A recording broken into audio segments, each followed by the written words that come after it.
We will now go through the process of depositing funds into your Trive trading account. Go to the Secured Client area and click on the Deposit button on the top right corner of your screen. On the next page, you will find a plethora of deposit methods to choose from, such as bank transfer, credit cards, e-wallets, and more. For this example, we will now proceed with the bank transfer option. On the next screen, you will be presented with the bank transfer details to deposit funds into your trading account. Simply transfer funds into the deposit account via any bank of your choice and your deposit will be credited into your trading account.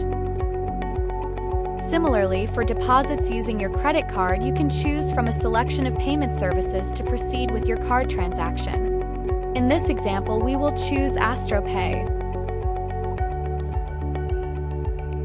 On the next screen, enter the amount you want to deposit. Then click on Continue to go to the authentication page. Your deposit will be processed after the authentication is complete. Trive.